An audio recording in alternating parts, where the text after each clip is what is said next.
All right, just jumping back in, giving you guys some updates on what's going on. First of all, it's been a long week. Okay, there's a lot of things going on. But before I go jump in on what we have changed or what I have modified, I want to give you guys some backgrounds. Okay, so for me, I work on mostly on the experimental side now. Right, I don't really work on the operations or not much of the business side. For me, it's more of a think of it like a scientist. You wake up every day and you just try to make something that it's better than what you had done before. Okay, putting things with other things together and see if it sticks.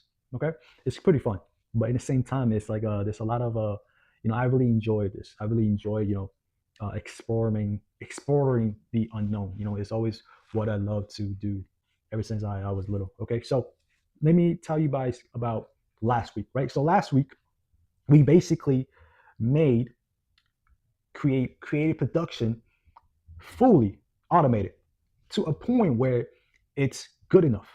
Okay, but it wasn't excellent, and I'll explain to you why it wasn't excellent. Okay, so in our library we have about 3 to 400 considered winning templates that can produce really good static ads and really good video ads. But the problem is, let's say I'm doing like a lipstick product, right? Let's say I'm doing like a lipstick product where maybe out of the 3 to 400 templates, there's only really 30 that it's considered suitable, or should I say, is decent enough to be produced. The rest are not. Okay, and when this happens, okay, and not just like the video ads and the static ads, also like the web designing, right? The editorials and like the blog type of stuff. We're making a lot of stuff. When we do a brand new product, we're making hundreds of websites. We're making thousands of creatives, we're making thousands of videos. Okay, so these API credits acts up. So 70% of what we produce is going to be a waste of APIs, and not because what we produce is not good enough to be advertised. It's just the angle, okay? The angle that we really wanted. I'll give you like an example, right? So if I'm making, if I'm trying to promote a lipstick product, right, and I only want to promote like a direction where it's fitted for like high school girls to use, right? So that angle where I think is like the winning angle. I want all my creative to just go create it that direction only. But the system doesn't know how to like really pick out of the template that we gave them because they don't have enough data. And the only way for them to get that data is we run this product plenty of times. But we're not going to do that because we're going to just run this 300 400 templates, and we're going to be either we're done with this product or we're going to be running new ideas, right? Which is new templates. We will never ever have enough data to give this system that they would understand. Okay, this is not something that we want. We want like these 10 out of the 3 400.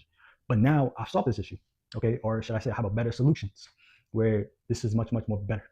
Okay, uh, now we added a step. Okay, basically we will research our biggest competitor. So for example, Kylie Jenner, right? We will do a research on Kylie Jenner's lipsticks, on why the product is doing really well. We will look at their website. We will look at all their ad library. We'll look at all their social media posts. We will understand why it's doing good. And now the machine will choose 2 to 3 angles that they are not doing, but is within our directions, that are our angle. Like, for example, selling the lipstick to high school students, right? So they will look at that, and they will determine a couple angles that will be fitted for us to run this product. Okay. Now, what they do is they will grab this new information, and then they will go to the library, and they will choose out of the 3 to 400 the selected group where they think that is the most fitted to be produced. So now it's going to be like 20 to 30. And this way, we're saving so much API credits that it is insane. Okay. And on top of that, with the new information, it also helped us make better creatives. So now you're killing two birds with one stone. And I also added a step where we are giving the ads, not the ads, the system of feedback loops, that how many times or what is like the percentage that they are getting this entire system correct, or like, or should I say like the satisfaction that we're getting. So now we actually can give the system a feedback loop. And yeah, this is really fascinating, and also like scary and at the same time. And